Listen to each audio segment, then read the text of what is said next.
I'll just do it again. Today we're going to discuss the differences between my two cars, my 1983 Buick Lesabre and my 1989 Cadillac Brougham. To start, you can see they're both the same color. And you can also see that one's missing a hubcap. Thanks, roads. Inside the car, it's the same story.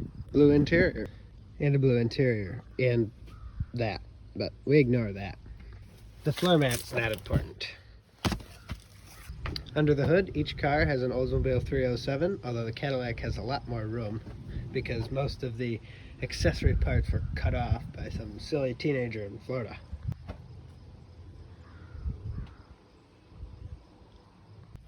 My Cadillac has just over 97,000 miles on it. Well, closer to 98, but we'll say 97. And my Buick has an astonishing, actually, just over 7,000 miles. No, 97,000 on this one.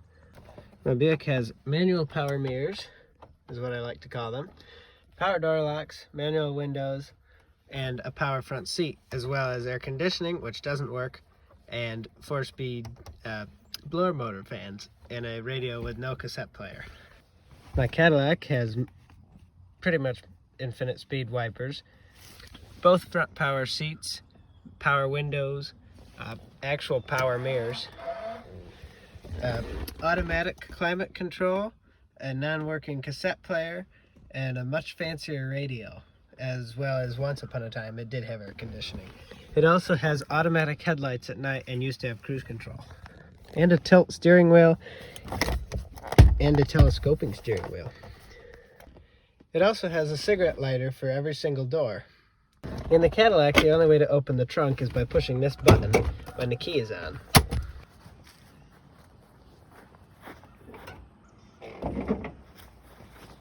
There's also a fancy lock, but I don't have the key. Inside, it's mostly wires and an extra hubcap that doesn't go with the car, and that's about it.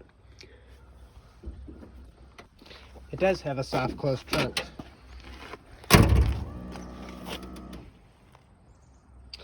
It seems to have stopped working.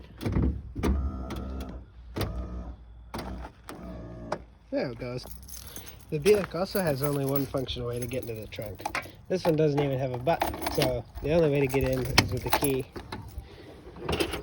This trunk, since this is the one I drive more often, has a good spare tire, my safe, which holds my fender protectors, an extra stick to hold open my hood, and a spare tire, or an old tire, one of the original tires to the car, filled with extra stuff that you might need while you're having a breakdown. I also have my chair so I can sit somewhere on the side of the road if, say, that happens. Make sure you don't shut your keys in here, because then you can't open it again. So both of these cars have quite a lot of leg room. Both front seats are, this is as far back as the seat will go, and I still have a good 2-3 inches of leg room before my knees hit the seat in front of me. And it's an extremely comfortable seat. Interestingly, the Cadillac is about 3 inches longer in length than the Buick is, and I have about 3 inches of extra legroom if this pocket wasn't here. And this seat is just as comfortable. It also has these fancy little reading lights, which actually work really good. The Cadillac also has these really fancy door puller straps. There's a closer look at those. And courtesy lights on the doors.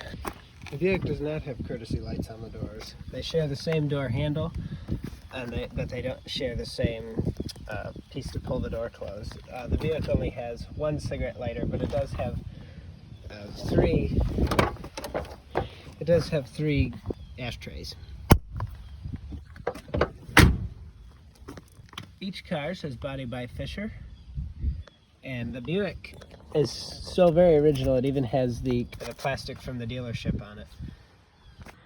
Overall, the Cadillac's newer and more fancy, but the Buick is less used, so they end up being about the same to my liking, at least in my book. I enjoy driving the Cadillac more, but the Buick is just generally a nicer car, despite those missing pieces of trim, but we try to look past that. Anyways, I hope you enjoyed, and if anybody's interested, I'll link the sound comparison video of these two into the comments below. So thanks for watching, and I'll see you next time.